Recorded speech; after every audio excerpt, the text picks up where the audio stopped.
La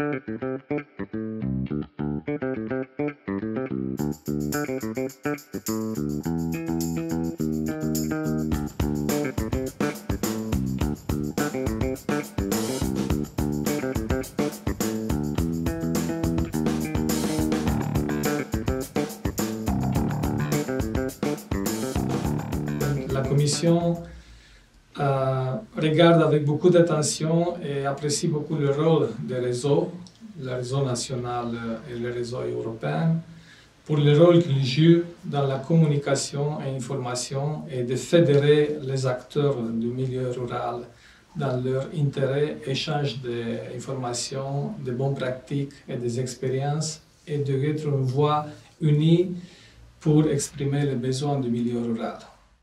C'est un événement important aujourd'hui, car il réunit à la fois des représentants du monde politique, institutionnel, mais aussi de la société civile, des acteurs du développement rural. Sans confiance, pas de développement autonome, pas de territoire émancipé.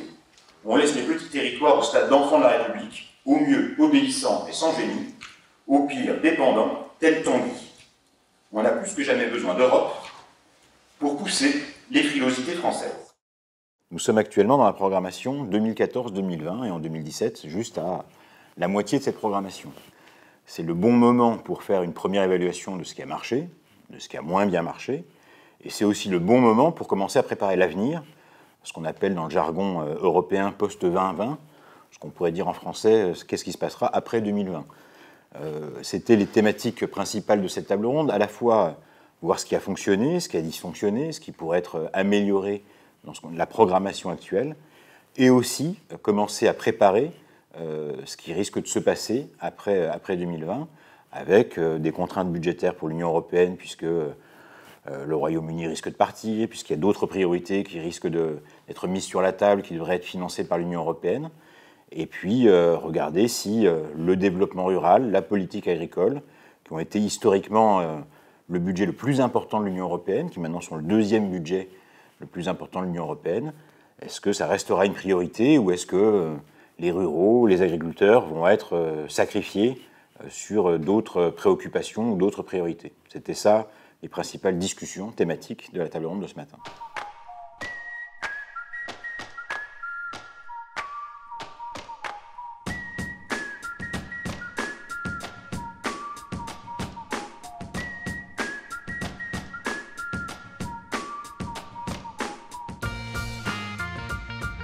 Pour le réseau rural breton, c'était intéressant de participer à ce séminaire aujourd'hui sur le numérique. Donc cette année, on a organisé le premier atelier du réseau avec l'association Tyriade et qui présentait les différents outils collaboratifs disponibles, considérant que c'est les besoins de collaboration des gens qui créent l'utilisation d'outils plutôt que donner l'accès aux outils qui créent des usages, et ça ne fonctionne pas. D'habitude, on parle toujours du sujet du numérique en abordant les risques. Ça va tuer l'emploi, on va se faire pirater notre carte bleue, ça tue les libraires. En gros, c'est une catastrophe qui arrive sur le territoire. Pour la première fois, on a un débat dans lequel j'ai trouvé que les gens étaient très matures et n'ont pas nié les problèmes, évidemment, mais se sont aperçus, ça c'est une évolution sociétale, qu'il y avait beaucoup de choses à en tirer. Les fonctions publiques ne sont pas en avance, par exemple, sur le télétravail, mais elles sont en train de s'y mettre rapidement, de rattraper un certain retard. Ça améliore la qualité de vie, ça améliore le service rendu. Si vous voulez, on pourra en débattre tout à l'heure. Le potentiel de cette révolution numérique, il est immense. Et on s'aperçoit qu'il y a une conjonction entre l'arrivée des outils et du réseau, même si on a des gros retards en très haut débit dans 80% du territoire français. Malgré tout ce qui a déjà été fait, on a encore beaucoup d'endroits où on a du mauvais débit ou pas de débit du tout, des fameuses zones blanches. Mais malgré ça, on voit qu'il y a une aspiration de la société, et c'est un mouvement qui est monté petit à petit, mais on voit un coup d'accélérateur depuis 2-3 ans. C'est une soif de vouloir avoir une qualité de vie meilleure, d'avoir plus d'autonomie dans son travail, d'avoir la liberté d'habiter où on veut. Ce qui est rendu possible par le fait qu'on a du numérique, qu'on a des outils numériques, qu'on a un ordinateur portable.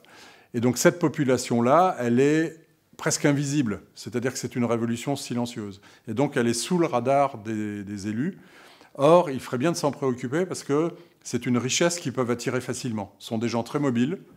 C'est 80% de la population d'Île-de-France qui a envie de partir. C'est 8 millions de gens sur 11 millions de franciliens. C'est énorme.